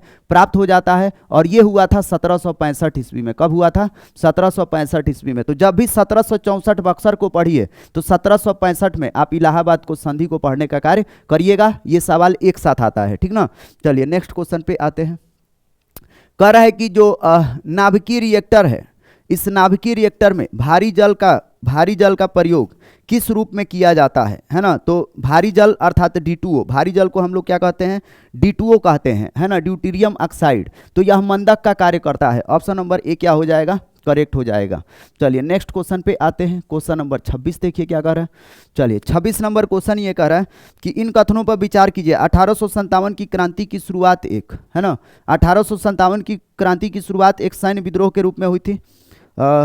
दूसरा कह रहा है कालांतर में इसका स्वरूप बदलकर ब्रिटिश सत्ता के विरुद्ध जनव्यापी विद्रोह के रूप में हो गया, जिसे भारत का पहला स्वतंत्रता संग्राम कहा गया। उपयुक्त कथनों में कौन सा सही है? कौन सा सही है ना? तो साथियों इसमें दोनों सही है। इसमें क्या हो जाएगा? दोनों सही है। ऑप्शन नंबर 1 और 2, है ना? चलिएगा नेक्स्ट क्वेश्चन पे आते हैं। अगला क्वेश्चन देखिए, कह रहा है कि IFSC कोड कितने अंक का होता है ना? जो बैंक में आप लोग देखेंगे इस कोड का इस्तेमाल होता है, इंडियन फाइनेंशियल जो सिस्टम कोड होता है इसका इस्तेमाल होता है। तो ये 11 अंक का होता है। कितने अंक का? 11 अंक का। ऑप्शन नंबर बी क्या हो जाएगा? करेक्ट हो जाएगा। सब 19,838 पदों में पूछा हुआ है, ठीक ना? अगला देखिए, कह रहा है इलेक्ट्रॉन त्यागने की प्रवृत्ति को क्या कहते हैं? तो इसे हम लोग कहते हैं ऑक्सीकरण। ऑप्शन नंबर ए इसका क्या हो जाएगा? करेक्ट हो जाएगा। सब फैक्चुअल डेटा है। कह रहा है कि बैटरी में निम्न में से कौन सा अम्ल होता है? तो बैटरी में जो अम्ल होता है ये हाइड्रोक्लोरिक क्लोरिक अम्ल होता है ना? सॉरी, हाइड्रोक्लोरिक अम्ल नहीं, HCl नहीं होता है ना, HCl नहीं होता, ठीक। सल्फ्यूरिक अम्ल होता है। क्या होता है? सल्फ्यूरिक अम्ल, H2SO4 ये वाला होता है, ये याद रखिएगा। जो घरेलू बैटरी होता है आपके यहाँ 220-250 वोल्ट का बैटरी लगा होगा उसी में। अगला सवाल देखिए, कह रहा है कि भारत और किन देश के बीच में संयुक्त सैन्य अभ्यास शक्ति 2025 हुआ है ना? शक्ति 2025 किसके किसके बीच में आयोजित किया गया? तो एक तो भारत है, और भारत के साथ दूसरा देश कौन सा था? तो दूसरा आपका हो जाएगा फ्रांस। ऑप्शन नंबर सी क्या हो जाएगा? करेक्ट हो जाएगा। चलिए नेक्स्ट क्वेश्चन पे आते हैं। कह रहा है कि भारत में तांबे का तीसरा सर्वाधिक उत्पादक राज्य कौन सा है ना? तीसरा सर्वाधिक उत्पादक राज्य कौन सा है ना? तो इसका हो जाएगा आपका झारखंड हो जाएगा। ऑप्शन नंबर सी क्या हो जाएगा? करेक्ट। सबसे ज्यादा होता है राजस्थान में। अगला सवाल देखते हैं 32 क्या कह रहा है। ये भी बहुत अच्छा सवाल है। 32 ये कह रहा है कि संपत्ति का अधिकार संवैधानिक अधिकार है, यह बताया गया है ना? कब बताया गया संपत्ति का अधिकार? साथियों आपको बता दूं कि जब मूल संविधान बना था तो मूल संविधान में कुल मौलिक अधिकार, है ना, मौलिक अधिकार अर्थात जो फंडामेंटल राइट थे इसकी संख्या थी 7 मूल संविधान में। लेकिन बाद में आप देखेंगे इसमें से जो 7वां मौलिक अधिकार था इसको हटा दिया गया। वर्तमान समय में 6 मौलिक अधिकार थे। तो जो 7वां मौलिक अधिकार था वह था आपका संपत्ति का अधिकार। कौन सा? संपत्ति का अधिकार, जो 44वें संविधान संशोधन के द्वारा, 44वें संविधान संशोधन के द्वारा इसको क्या कर दिया गया? संपत्ति के अधिकार को कानूनी अधिकार बना दिया गया। और ये जो 7वां हम लोग का मौलिक अधिकार था इसको कानूनी अधिकार बना के अनुच्छेद 300 क में क्या कर दिया गया? इसको शामिल कर दिया दिया गया। तो इस फैक्ट्स को याद रखिएगा, अच्छा क्वेश्चन है, ये अक्सर पूछे जाते हैं, है ना। चलिए नेक्स्ट क्वेश्चन पे आते हैं, फटाफट कर लेते हैं। साथियों एक चीज़ और मैं बताऊं ना कि क्लास बहुत सारे अभ्यर्थी होते हैं जो सोचते हैं कि कोई टीचर आए फटाफट आंसर मार के चला जाए। नहीं, पहले क्वेश्चन को समझिए, क्वेश्चन क्या पूछा है, और उस समय समझ करके, है ना, जो हम बताते हैं उसको आप सुनिए, एक दो पॉइंट आप नोट डाउन भी करिए और उसको याद कर लीजिए। क्वेश्चन आए मतलब उसी समय खत्म हो जाना चाहिए, है ना। और बहुत सारे अभ्यर्थी क्या होते हैं, सोचते हैं कि आए टीचर आंसर मारे काम खत्म हो गया, है ना। ऐसे नहीं होता है। एनालिसिस का मतलब आप उस पर वक्त दीजिए, बिल्कुल भी वक्त दीजिए आप लोग, है ना। कह रहा है तारे का रंग इंगित करता है किसको, ताप को, है ना, ताप को इंगित करता है। चलिए अगला क्वेश्चन देखिए, भारत की गुटनिरपेक्षता की विदेश नीति के जन्मदाता कौन थे। तो ये आपको जन्मदाता थे जवाहरलाल नेहरू, ऑप्शन नंबर ए। जब विश्व में शीत युद्ध चल रहा था, है ना, अर्थात शीत युद्ध का मतलब कि शब्दों का ऐसा तीक्ष्ण युद्ध जो एक देश दूसरे देश पर क्या करते हैं, कमेंट करते हैं, तो इसे शीत युद्ध कहते हैं। तो आप देखेंगे विश्व में जब शीत युद्ध चल रहा था अमेरिका और रूस के बीच में, है ना, उस समय आप देखेंगे जो अन्य देश थे, अन्य देश चाहते थे कि हम इनके साथ नहीं रहेंगे, हम अपना एक अलग हम लोग गुट बनाएंगे, है ना। अर्थात गुट निरपेक्ष आंदोलन के तहत आप देखेंगे जितने विकासशील देश थे यह एक अपना संगठन बना लिए, ठीक ना। ये बस आप इतना समझिएगा, जिसके जन्मदाता थे जवाहरलाल नेहरू। अगला सवाल देखिए, कह रहा है कि अतिरिक्त मूल्य का सिद्धांत किसने प्रतिपादित किया। अतिरिक्त मूल्य, है ना, अतिरिक्त मूल्य का हो गया साथियों, इसके जो सिद्धांत प्रतिपादित किया था वह किया था कार्ल मार्क्स ने। ऑप्शन नंबर डी क्या हो जाएगा, करेक्ट हो जाएगा। इनका एक किताब था दास कैपिटल, दास कैपिटल, इसी दास कैपिटल में इन्होंने इस सिद्धांत को दिया था। अतिरिक्त मूल्य का सिद्धांत का तात्पर्य क्या है ना साथियों, आपको बता दूं, इनका यह कहना था कि कोई भी मजदूर होता है तो मजदूर कार्य करता है, तो जितना कार्य करता है उतना उसका जो वेतन होना चाहिए उतना वेतन असल में उसको मिल नहीं पाता है। उसका जो वेतन है अर्थात जो उसका उत्पादन का क्षमता है ना, उसका हिस्सा पूंजीपति वर्ग ले लेते हैं, है ना। ये समझिएगा, जैसे मान लीजिए मैं एक दिन में 10 बाल्टी पानी ढो सकता हूँ, ये मेरा क्षमता है, उत्पादक क्षमता है, मैं इतना मेहनत करता हूँ, एक दिन में 10 बाल्टी कुआं से मैं निकाल के एक जगह से दूसरे जगह ले जा सकता हूं, है ना। लेकिन मान लीजिए जो हमसे काम करवा रहा है वो हमको 10 बाल्टी पानी का पैसा न दे करके 4 बाल्टी का पैसा दे और बोले कि तुम 4 बाल्टी लायक हो, तुम्हारा उत्पादन क्षमता इतना ही है ना। तो ये जो सिद्धांत है इस तरह का, इसे प्रतिपादित किया था कौन, कार्ल मार्क्स ने। और इन्होंने बोला था कि नहीं, इन्होंने पूंजीपति वर्ग के खिलाफ ही इन्होंने क्या किया था, लड़ाई लड़ा था, है ना। चलिएगा अगला सवाल देखिए, कह रहा है बिलीरुबिन तथा बिलीवर्डिन कहाँ पाए जाते हैं। तो बिलीरुबिन और बिलीवर्डिन ये आपको बाइल जूस में पाए जाते हैं, पीत रस में, है ना साथियों। ये जो बिलीरुबिन और बिलीवर्डिन ये जो वर्णक है ये आरबीसी के टूटने से बनते हैं, और आरबीसी जब टूटता है तो ये बिलीरुबिन और बिलीवर्डिन के रूप में पीत रस में क्या हो जाता है, शामिल हो जाता है, और फिर धीरे धीरे इसे यूरिन के रास्ते क्या कर दिया जाता है, बाहर निकाल दिया जाता है। अगर ये शरीर में रह गया बिलीरुबिन और बिलीवर्डिन तो आप लोग देखेंगे पीलिया नामक रोग हो जाता है ना, जिसमें शरीर क्या हो जाता है, पीला पीला हो जाता है। चलिए नेक्स्ट क्वेश्चन पे आते हैं 37 पे। आज बहुत गर्मी है, बहुत ज़्यादा, है ना, लाइट भी कटा हुआ है। चलिएगा अगला सवाल देखिए क्या कह रहा है। चलिए साथियों आप लोग ज़्यादा से ज़्यादा वीडियो को 2-2 बार देखा कीजिएगा, है ना, एक बार देख के फिर एक बार देख के याद कर लेना है, ठीक ना।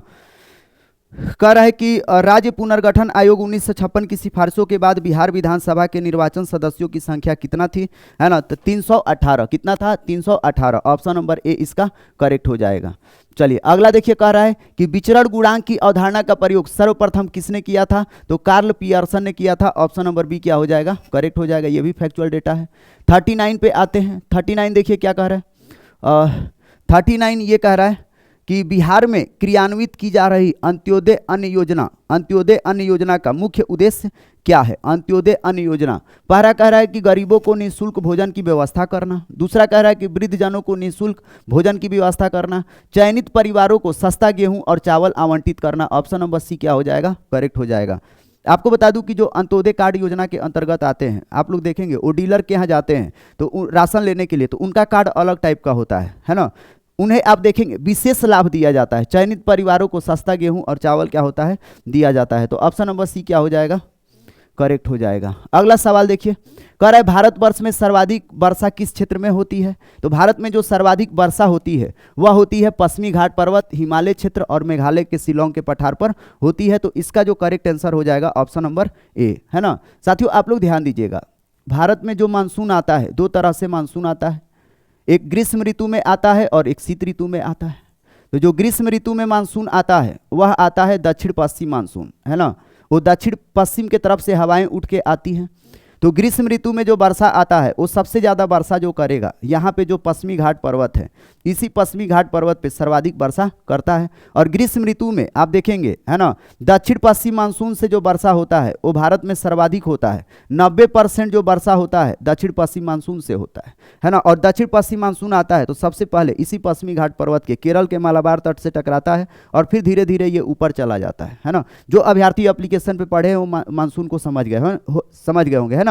तो पश्चिमी घाट पर्वत पे वर्षा होता है। दूसरा कि दक्षिण पश्चिम मानसून जब आगे प्रवेश करता है तो हिमालय पर भी टकरा करके ये क्या करता है, वर्षा करने का कार्य करता है। तो दूसरा दक्षिण पश्चिम मानसून से हिमालयी क्षेत्रों में भी क्या होती है, वर्षा होती है। और साथ ही साथ जो बंगाल की खाड़ी की शाखा अर्थात बंगाल की खाड़ी से जो दक्षिण पश्चिम मानसून की हवाएं उठकर जाती हैं, ये क्या करती है, शिलोंग के पठार पर यहाँ वर्षा करने का कार्य करती है मेघालय में।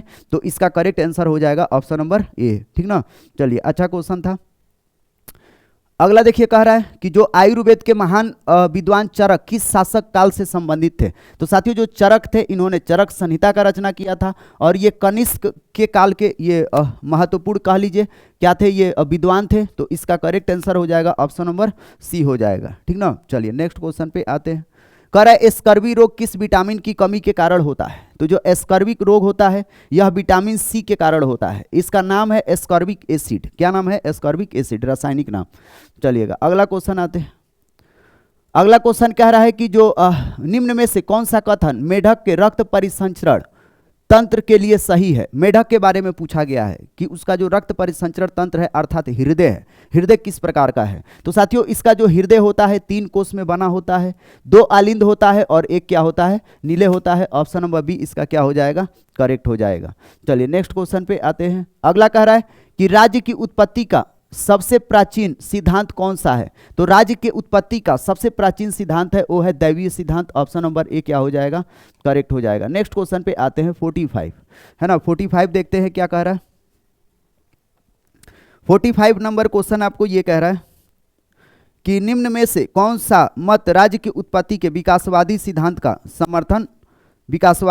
का समर्थन करता है ना। तो ये करता है आपका राज्य मानव समाज के निरंतर विकास का परिणाम है। ऑप्शन नंबर डी क्या हो जाएगा, करेक्ट हो जाएगा। इसको याद कर लीजिएगा ऐसे ही। अगला सवाल देखिए क्या कर रहा है कि किस जीवाणु के क्रिया से दूध दही में जम जाता है ना। दूध दही में जम जाता है तो लैक्टिक एसिड बैक्टीरिया के वजह से, है ना। ऑप्शन नंबर बी क्या हो जाएगा, करेक्ट हो जाएगा। अगला सवाल देखिए क्या कह रहा है कि अध्यक्ष और उपाध्यक्ष की अनुपस्थिति में, है ना, उसके कार्य को कौन करता है। तो जब अध्यक्ष भी नहीं रहे लोकसभा के, जो अध्यक्ष भी नहीं रहे और उपाध्यक्ष भी नहीं रहे, तो ऐसे स्थिति में जो कार्यभार संभालता है अध्यक्ष का, वो राष्ट्रपति जिस व्यक्ति को क्या करे, नियुक्त करे। ऑप्शन नंबर डी क्या हो जाएगा, करेक्ट हो जाएगा। चलिए, कह रहे लकड़ी क्या है, लकड़ी क्या है, किस प्रकार का ईंधन है। तो साथियों लकड़ी प्राकृतिक ईंधन, प्राथमिक ईंधन है। ऑप्शन नंबर ए क्या हो जाएगा, बी क्या हो जाएगा, करेक्ट हो जाएगा। वे ईंधन जो सीधे प्रकृति से प्राप्त किए जाते हैं उसे प्राकृतिक ईंधन कहते हैं, अर्थात उसका किसी भी रूप में रूपांतरण नहीं हुआ। जैसे पेट्रोलियम हो गया, प्राकृतिक गैस हो गया, लकड़ी हो गया, ये डायरेक्ट हम लोग प्रकृति से निकालते हैं, है ना। इसके बाद से अदर जो ईंधन बहुत ऐसे होते हैं जिसका हम लोग क्या करते हैं, ऊर्जा के रूप में रूपांतरण करते हैं, तो वह द्वितीयक इंजन में आ जाएगा, है ना। तो correct answer option number B हो जाएगा। यहाँ पे सवाल देखिए अगला 49, फिर उसके बाद से 50, 10 क्वेश्चन के बाद आप देखेंगे मोटर व्हीकल वाला आ जाएगा, है ना। तो चलिए इसमें देखिए क्या पूछ रहा है। कह रहा है पूंजीवाद उत्पादित वस्तुओं पर किसका स्वामित्व होता है ना। तो साथियों इसमें जो स्वामित्व होता है व्यक्तिगत स्वामित्व होता है। ऑप्शन नंबर बी क्या हो जाएगा, करेक्ट हो जाएगा। अगला सवाल देखिए क्या कह रहा है कि निम्न में से कौन सी संवहनी क्रिप्टो गेम्स या अपुष्पी है। तो अपुष्पी जो होता है ये होता है टेरिडोफाइटा, है ना, टेरिडोफाइटा, ठीक ना। ये पौधों से संबंधित है, याद रखिएगा। जो ब्रायोफाइटा है इसे हम लोग पादप जगत का उभयचर कहते हैं, अर्थात इसका आधा शरीर पानी में होता है और आधा शरीर आपका कहाँ पे होता है, स्थल पे होता है, ठीक ना। जब वायु चलेगा उस समय आप सब पढ़ लेंगे। अगला क्वेश्चन देखिए, भारतीय राष्ट्रीय कांग्रेस का वर्ष 1929 में लाहौर अधिवेशन जिसमें अंग्रेजों से पूर्ण स्वतंत्रता पाने का संकल्प अंगीकृत किया गया था, यह किसकी अध्यक्षता में हुआ था। तो साथियों 1929 का जो कांग्रेस का अधिवेशन हुआ था, भारतीय राष्ट्रीय कांग्रेस का, है ना। इसमें आप देखेंगे पूर्ण स्वराज का मांग किया गया था, पूर्ण स्वराज का। तो इसकी जो अध्यक्षता किया था जवाहरलाल नेहरू ने। ऑप्शन नंबर सी क्या हो जाएगा, करेक्ट हो जाएगा। जो मोतीलाल नेहरू थे और CR दास थे, है ना, ये दोनों लोग मिलकर के स्वराज पार्टी का गठन किए थे। ये भी याद रखिएगा, सबसे ज्यादा पूछा जाता है।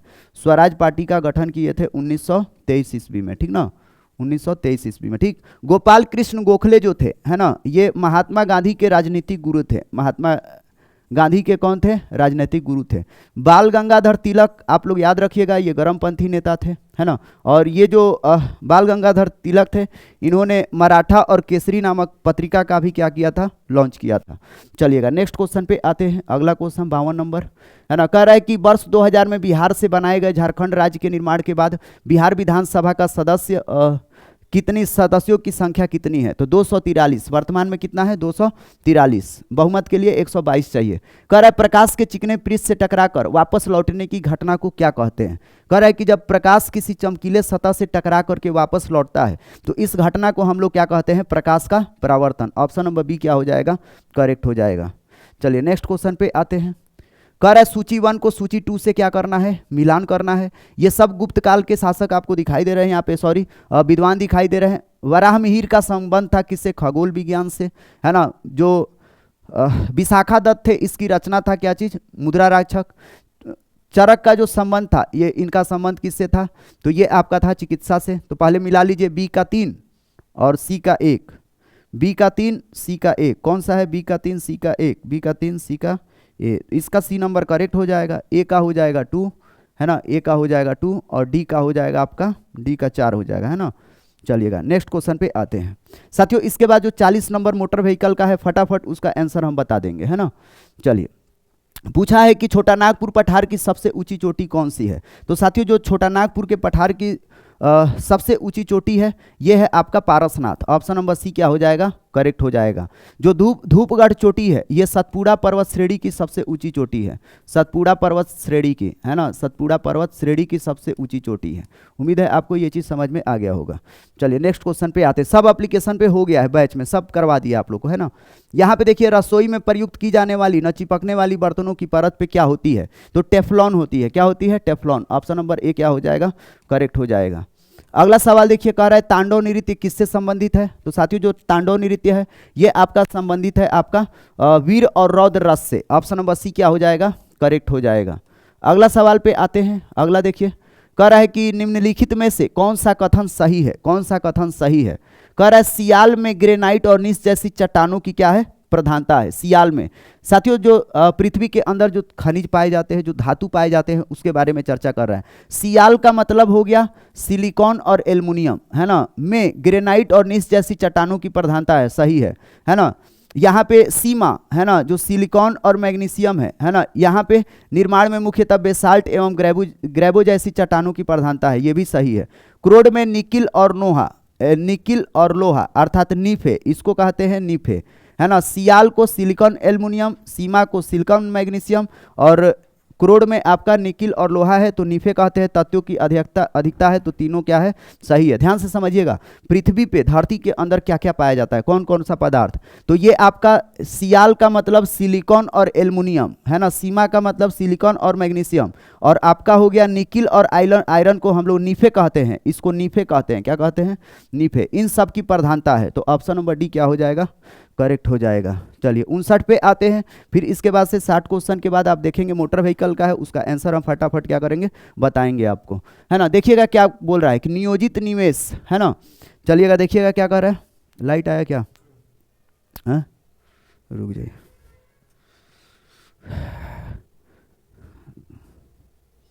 कह रहे नियोजित निवेश नियोजित बचत से अधिक होने का तात्पर्य क्या है ना। तो मांग का अधिक होना। ऑप्शन नंबर ए क्या हो जाएगा, करेक्ट, है ना। चलिएगा 60 क्वेश्चन लास्ट देख लेते हैं। कह रहा है कि सभापति तथा उपसभापति का पद रिक्त होने पर कौन राज्यसभा का अध्यक्षता करता है। तो ये हो जाएगा लोकसभा का स्पीकर। ऑप्शन नंबर ए इसका क्या हो जाएगा, करेक्ट हो जाएगा, है ना। चलिए इसके बाद आते हैं। चलिए इसके बाद 61 से है, इसका आंसर हम फटाफट बताते हैं। इसका एनालिसिस जो करेंगे आनंद सर करेंगे, है ना। आपको ये हम पहले बता चुके हैं, ठीक ना। तो चलिए अभी थोड़ा सा पानी पी के आते हैं, फिर इसके बाद से बताते हैं। तो चलिएगा साथियों, अब हम लोग 61 से देखते हैं। जैसा कि आपको बताए थे, शुरुआत का जो 60 क्वेश्चन है जीके जीएस का है। बाकी का आगे का जो क्वेश्चन है हम लोगों का, ये सारा का सारा मोटर व्हीकल और ऑटोमोबाइल से रिलेटेड है। तो जो भी ऑटोमोबाइल से रिलेटेड क्वेश्चन है, इस क्वेश्चन का एनालिसिस कल दोपहर 2 बजे में आनंद सर करेंगे। अभी हम फिलहाल में हम इस चीज़ का आंसर आपको बता देंगे कि आप टेस्ट लगाए हैं तो इसका क्या आंसर होगा।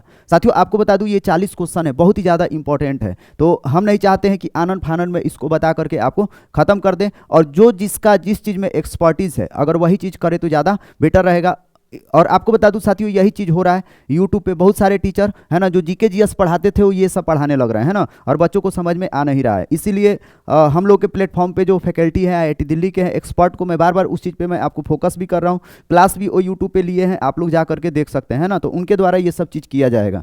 चलिएगा, और एक चीज़ और मैं बताऊँ कि मैं बहुत सारे अभ्यर्थी कमेंट कर रहे हैं कि सर कहाँ से हम लोग बैच ज्वाइन करें, है ना। तो साथियों प्ले स्टोर से आप लोगों को सीडीए एप्लीकेशन डाउनलोड करना है। क्या करना है?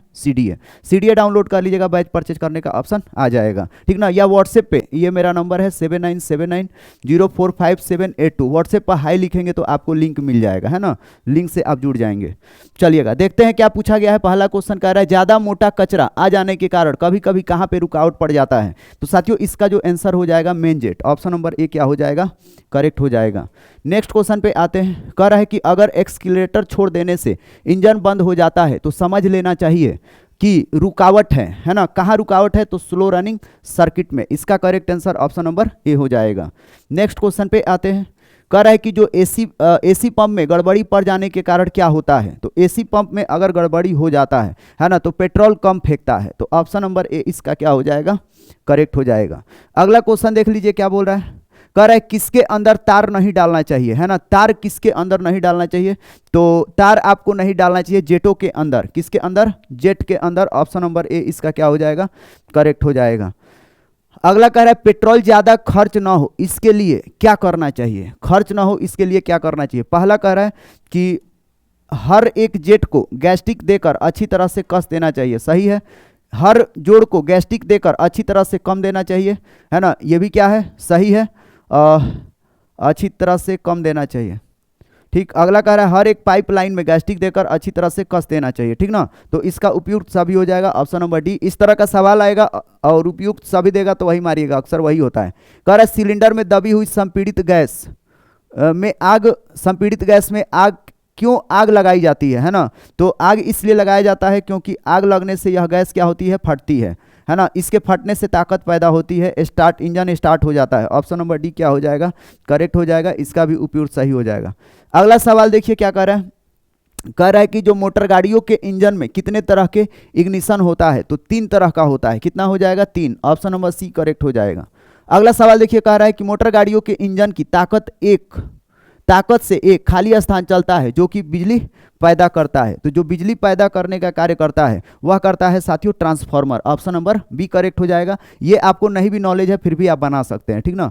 अगला सवाल देखिए, मोटर गाड़ी में लो टेंशन सर्किट तथा हाई टेंशन सर्किट किससे संबंधित होता है। लो टेंशन सर्किट तथा हाई टेंशन सर्किट यह बिजली से संबंधित होता है। इसका करेक्ट आंसर हो जाएगा ऑप्शन नंबर ए करेक्ट हो जाएगा।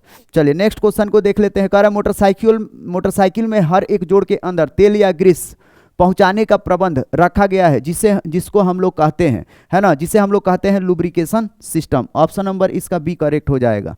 चलिएगा 71 पे आते हैं, है ना। 71 का क्या आंसर है, इसको भी टिक लगा लेते हैं। मोटर गाड़ी इंजन के स्ट्रोक में कौन सा सम्मिलित है ना। स्ट्रोक इंजन में कौन सा सम्मिलित है। तो साथियों सक्शन स्ट्रोक भी सम्मिलित है, कंप्रेशन स्ट्रोक भी सम्मिलित है, फायरिंग स्ट्रोक भी है, अर्थात उपयुक्त सभी हो जाएगा। इसका ऑप्शन नंबर डी करेक्ट हो जाएगा, ठीक ना। चलिए अगला सवाल देखिए, मोटर गाड़ी के इंजन स्ट्रोक में कौन सा सम्मिलित नहीं है। इसमें पूछा है अब सम्मिलित नहीं है ना। तो अभी हम लोग देखे कंप्रेशन था, सक्शन तो था ही, एग्जॉस्ट भी है, ये सम्मिलित है। स्ट्रीम स्ट्रोक क्या है? सम्मिलित नहीं है। और ये इंपॉर्टेंट लग रहा है ना, क्योंकि यहाँ से सवाल हम देखे हैं बहुत सारा दिया हुआ है, इसको अच्छा से करना है। जब पिस्टन बारी बारी से इन 4 स्ट्रोक को पूरा कर लेता है तो इंजन का कितने साइकिल पूरा हो जाता है। कितने साइकिल पूरा हो जाता है? तो 1 साइकिल पूरा हो जाता है। ऑप्शन नंबर ए क्या हो जाएगा? करेक्ट। अगला सवाल देखिए, जब फ्रैंक सॉफ्ट कितने चक्कर घूम जाती है तब इंजन का 1 साइकिल पूरा हो जाता है ना। तो साथियों आपको बता दूं 2, है ना। कितना हो जाएगा? 2। इसका करेक्ट आंसर हो जाएगा ऑप्शन नंबर ए, है ना।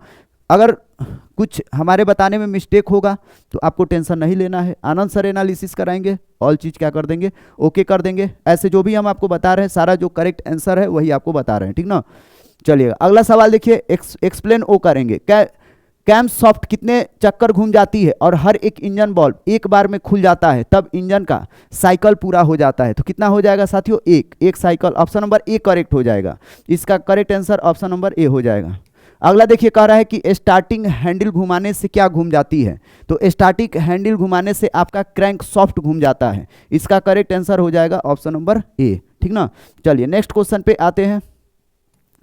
कह रहा है कि स्टार्टिंग हैंडल घुमाने से क्रैंक सॉफ्ट घूमती है और टाइमिंग के साथ ही भी घूमने लगती है, जिसके कारण टाइपिंग के नीचे कैम आ जाने से टाइपिंग ऊपर उठा देती है ना। तो इसका भी आंसर हो जाएगा साथियों camshaft, option number A क्या हो जाएगा, करेक्ट हो जाएगा। चलिए नेक्स्ट क्वेश्चन पे आते हैं। कह रहा है कैनेटिक रॉड एवं बिग एंड फ्रैंक सॉफ्ट की टेढ़ी जगह किस पर जाड़ा होने के कारण हैंडल घुमाए बगैर ही फ्रैंक सॉफ्ट घूमने लगती है, यानी इंजन स्टार्ट हो जाती है ना। तो पहला ऑप्शन इसमें कह रहा है ना, पहला ऑप्शन कह रहा है ब्रेक पिन, दूसरा एयर पिन, तीसरा क्लच पिन, चौथा कॉइल पिन। तो इसका करेक्ट आंसर हो जाएगा brake pin, option number A, है ना। 79 देखिए कह रहा है किस स्ट्रोक के बाद बाकी 3 स्ट्रोकों को फ्लाई व्हील अपनी शक्ति में घुमाता है ना। तो इसका करेक्ट आंसर हो जाएगा पावर स्ट्रोक, क्या हो जाएगा, power stroke, option number A correct हो जाएगा। नेक्स्ट क्वेश्चन पे आते हैं। कह रहे निम्नलिखित वर्षों में से कब पर्यावरण संरक्षण अधिनियम पारित हुआ था, है ना। तो ये तो सब लोग जानते हैं 1986 में, है ना। ऑप्शन नंबर बी क्या हो जाएगा, इसका करेक्ट हो जाएगा। ये सब सवाल गलत नहीं होना चाहिए, है ना। यहाँ पे देखिए कह रहा है धारा 121 का क्या मतलब है, धारा 121 का पहला कह रहा है चिन्ह सूचनाएं, दूसरा कह रहा है ड्राइवर को बाधा पहुंचाना, तीसरा कह रहा है कि ड्राइवर का कर्तव्य, और चौथा इनमें से कोई नहीं तो चिन्ह सूचनाएं, ऑप्शन नंबर ए इसका क्या रहेगा, करेक्ट रहेगा, है ना। कह रहा है धारा 122 किससे संबंधित है, धारा 121 अभी हम लोग देखे 122, तो 122 जो है साथियों ये है गाड़ी को खतरनाक स्थिति में छोड़ना, ऑप्शन नंबर सी करेक्ट हो जाएगा इसका, है ना। चलिए नेक्स्ट क्वेश्चन पे आते हैं। अगला क्वेश्चन देखिए 83, है ना, ये बंद कर दीजिएगा। ये 83 देखिए क्या कह रहा है, एक अच्छे गाड़ी चालक को दूसरे गाड़ी चालक से सड़क पर स्पर्धा क्यों नहीं करनी चाहिए, है ना। तो पहला ऑप्शन कह रहा है ये ट्रैफिक नियम के विरुद्ध है ना। दूसरा कह रहा है कि इनमें गाड़ी के इंजन की हानि हो सकती है, तीसरा दुर्घटना होने की संभावना बढ़ सकती है। तो ये आपका ऑप्शन नंबर सी क्या हो जाएगा, करेक्ट हो जाएगा। ये भी सही है, लेकिन आप देखेंगे जो इसके तुलना में जो सही है सी नंबर ज़्यादा बेहतरीन ऑप्शन है, तो ऑप्शन नंबर सी क्या हो जाएगा, करेक्ट हो जाएगा। अगला सवाल देखिए कह रहा है एक गाड़ी चालक जब रात में समय दूसरी गाड़ी को, है ना, पार करता है तो उस समय अपनी के गाड़ी की बड़ी बत्तियों को क्या करना चाहिए, ऐसे सवाल पूछा, क्या करना चाहिए। फिर से कह रहा है कि एक गाड़ी चालक जब रात के समय दूसरी गाड़ी को पार करता है तो उसे अपनी गाड़ी की बड़ी बत्तियों को क्या करना चाहिए, है ना। तो जलाना और बुझाना चाहिए, जिससे हम लोग पासिंग कहते हैं ना, है ना, पासिंग लाइट कहते हैं। ऑप्शन नंबर सी इसका क्या हो जाएगा, करेक्ट हो जाएगा। 85 देखते हैं। कह रहा है एक गाड़ी चालक को अपने गाड़ी के सवार व्यक्तियों को सड़क पर चलने वाले लोगों को ध्यान रखना चाहिए, है ना। किस चीज़ का ध्यान रखना चाहिए, ध्यान रखना चाहिए क्यों, सड़क नियम के लिए। दूसरा ये चालक की जिम्मेदारी है, ऑप्शन नंबर बी क्या हो जाएगा, करेक्ट। ये मेन ड्राइवर का क्या है, रिस्पॉन्सिबिलिटी है, ठीक ना।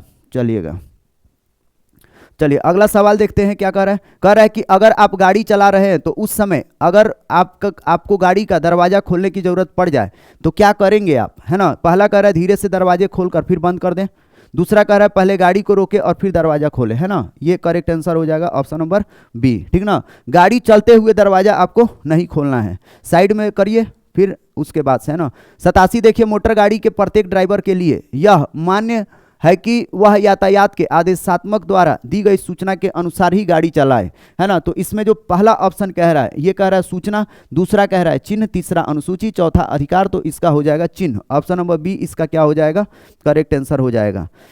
चलिएगा अगला देखिए कह रहा है जब तक किसी ड्राइवर को आगे निकलने या दाहिनी ओर मुड़ने का मौका नहीं मिलता है तो उसे सड़क के किस ओर रहना चाहिए, तो ये कॉमन सेंस है, बाईं ओर रहना चाहिए, ऑप्शन नंबर बी।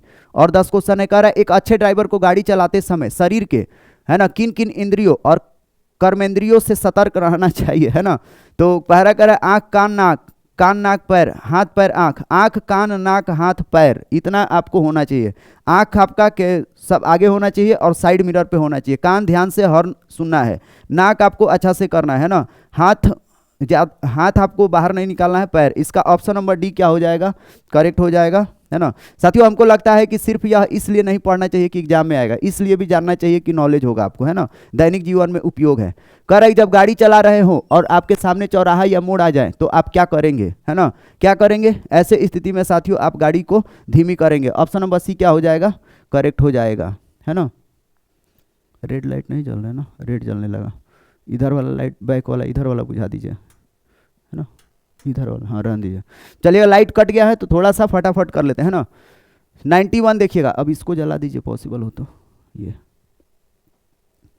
कह रहा है कि यदि आप सड़क पर चल रहे हैं और आपके आगे, है ना, बस चल रही है और आपको पास नहीं मिल रहा है, तो बस के बाईं तरफ रास्ता हो तो आप क्या करेंगे, है ना। तो ऐसे स्थिति में दाईं तरफ रास्ता मिलने तक का क्या करेंगे, इंतजार करेंगे। ऑप्शन नंबर बी इसका क्या हो जाएगा, करेक्ट हो जाएगा। इसको जलाइए, है ना। चलिए अगला सवाल देखिए क्या कह रहा है, गाड़ी को मोड़ने, रोकने या धीमे करते समय आपको क्या करना चाहिए, है ना। ऐसे स्थिति में क्या करना चाहिए, सही सिग्नल देना चाहिए। ऑप्शन नंबर बी क्या हो जाएगा, इसका करेक्ट हो जाएगा, सही सिग्नल देना चाहिए।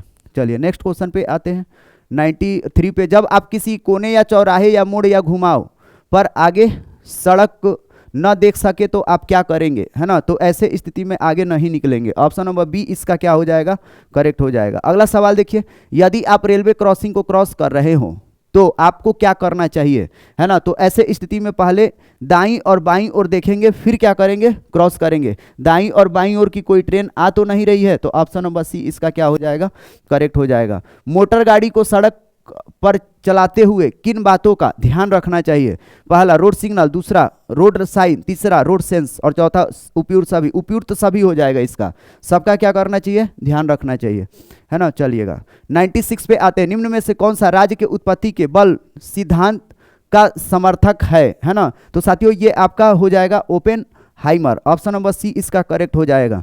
चलिएगा कह रहा है दी गई ट्रैफिक चिन्ह किस चीज को सूचित करता है ना। ये सवाल का सही जवाब दीजिए, है ना। ये कोई भी बता सकता है, हम भी बता देंगे, है ना। तो पहला कह रहा है छात्रों पर प्रतिबंध, दूसरा पैदल यात्रियों को अनुमति और तीसरा कह रहा है पैदल यात्रियों का प्रवेश वर्जित है। ऑप्शन नंबर सी इसका क्या हो जाएगा, करेक्ट आंसर हो जाएगा, है ना। चलिएगा नेक्स्ट क्वेश्चन पे आते हैं, निम्नलिखित में से यह रोड चिन्ह किस चीज को सूचित करता है, किस चीज को यह रोड चिन्ह सूचित करता है, बताएंगे आप लोग, है ना। कमेंट आप लोग भी करिएगा, है ना। तो ये करता है बैलगाड़ी क्या है, निषिद्ध है, बैलगाड़ी बना के निषिद्ध कर दिया है।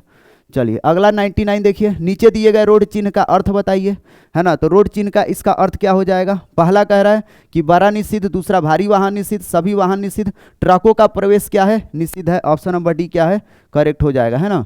चलिए लास्ट 100 क्वेश्चन देखते हैं। कह रहा है कि टमाटर का जो रंग है, टमाटर का रंग लाल क्यों होता है ना। तो इसके पीछे का कारण है लाइकोपिन के कारण। ऑप्शन नंबर सी क्या हो जाएगा, करेक्ट हो जाएगा। तो साथियों ये आपका 100 क्वेश्चन हो गया, है ना। अब इसका जो रैंकिंग है, कट ऑफ है, एनालिसिस है। अब हम लोग देखते हैं आज के टेस्ट का क्या रिजल्ट रहा है, क्या रैंकिंग रहा है, क्या कट ऑफ आया है, कितने अभ्यर्थियों ने पार्टिसिपेट किया है। तो साथियों 6 बजे तक जो अभ्यर्थी टेस्ट दिए हैं उनका हम रिजल्ट, रैंकिंग और कट ऑफ बनाए हैं। अभी अभ्यर्थी टेस्ट दे ही रहे हैं, तो जो अभ्यर्थी टेस्ट दे रहे हैं उनका इस मेधा सूची में नाम नहीं होगा, तो वो करेंगे क्या चीज। तो साथियों उनका जितना भी मार्क्स आया है, आपका जितना भी मार्क्स आया है, आप क्या करिएगा, आप अपना रैंकिंग खुद बना लीजिएगा। किस प्रकार से बनेगा वो भी मैं बता देता हूं, है ना।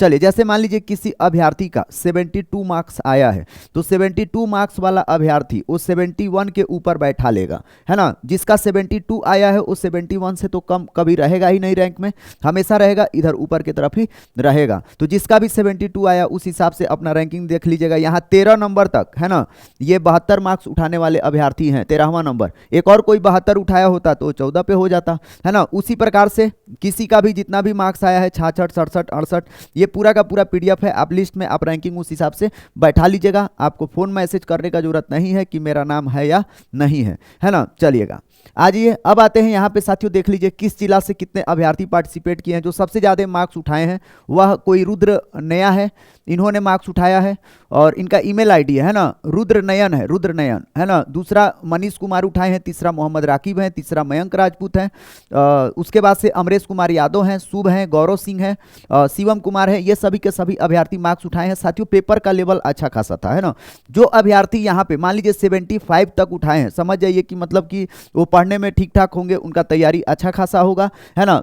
इसके अलावा आप देख लीजिए 70 के ऊपर संख्या 9 के बराबर है, 70 के ऊपर संख्या 9 के बराबर है। अगर इस प्रकार से पेपर आ रहा है ना, तो जितना तेज से तेज अभ्यर्थी होंगे 70 तक जाते जाते वो अपना क्या करेंगे, दम तोड़ देंगे, है ना। साथियों हम लोग के टेस्ट से यही पता चलता है, हम लोग के टेस्ट से यही पता चलता है, पूरा आंकड़ा हम लोग कैलकुलेट कर देते हैं। जैसे आप देखिए कौन जिला से कितने अभ्यर्थी, यहाँ पे पूरा का पूरा लिस्ट है, आप यहाँ पे देख सकते हैं ना। सभी जिला से, कटिहार, वैशाली, जमुई, गया, वैशाली, औरंगाबाद, भोजपुर, बक्सर, गोपालगंज, सारे के सारे सभी जिला से अदर स्टेट के अभ्यर्थी भी इस टेस्ट को क्या कर रहे हैं, देने का कार्य कर रहे हैं। तो यहाँ पे सभी जिला का इधर कैटेगरी वाइज आंकड़ा है, समझ जाइए आप लोग। आगे भी आपको देना है, रैंकिंग देखना है तो क्या क्या रहता है इसमें समझ जाइए। सबसे पहले यहाँ पे कितना बजे टेस्ट सबमिट किए, यहाँ पे मार्क्स होता है, आपका नाम होता है, आप किस जिला से हैं, आप किस कैटेगरी से हैं, मेल है कि फीमेल है, ये पूरा का पूरा ब्यौरा होता है। तो साथियों अभी तक यहाँ पे देख लीजिए टोटल जो अभ्यर्थी पार्टिसिपेट किए हैं, बीसी कैटेगरी से 554, एसी कैटेगरी से 224, ईबीसी कैटेगरी से 461, ईडब्ल्यूएस से 194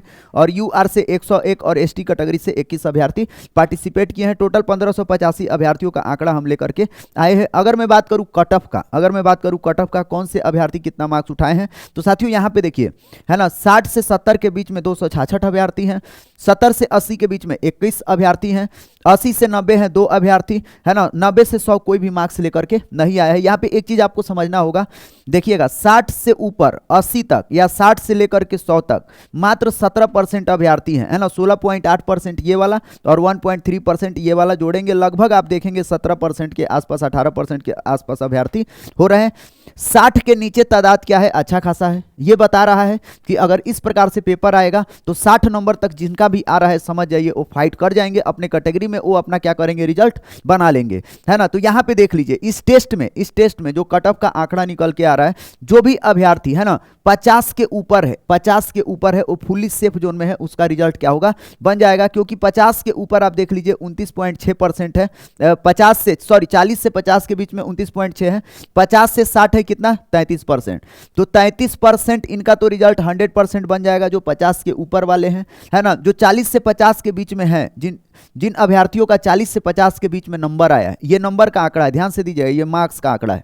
तो जिस भी अभ्यर्थी का 40 से 50 के बीच में है उनका भी रिजल्ट बन जाएगा। आप लोगों को थोड़ा सा मेहनत करने का जरूरत है और आप लोग मेहनत करिए। जिस हिसाब से हम लोग काम करवा रहे हैं, जिस हिसाब से मेहनत करवा रहे हैं, ये 40-50 वाले भी 60-70 में कन्वर्ट हो सकते हैं, बशर्ते कि आपको राइट डायरेक्शन में, राइट दिशा में आपको पढ़ना होगा, सही फैकल्टी से पढ़ना होगा, सही संस्था का चुनाव करना होगा, है ना। उस जगह आपको पढ़ना होगा कि जो आपके ऊपर काम करता है। तो साथियों हम लोग आपके ऊपर काम करते हैं, है ना। तो ये रहा कट ऑफ का आंकड़ा, जिनका 30 से 40 के बीच में है उनका स्थिति थोड़ा सा दयनीय है ना। इसके अलावा जो 20 से 30 मार्क्स के बीच में है उनका स्थिति और भी बुरा है। तो आप लोग मेहनत आप लोग करिए, है ना। और मैं फिर बार बार कहता हूं, जो भी अभ्यर्थी हैं जो इस वीडियो को देख रहे हैं, अगर आप कहीं भी किसी और प्लेटफॉर्म का भी बैच ले लिए हैं साथियों, तो आप लोग हम लोग का भी बैच ले लीजिए। हम लोग का बैच लेंगे साथियों तो आपको निश्चित ही फायदा होगा।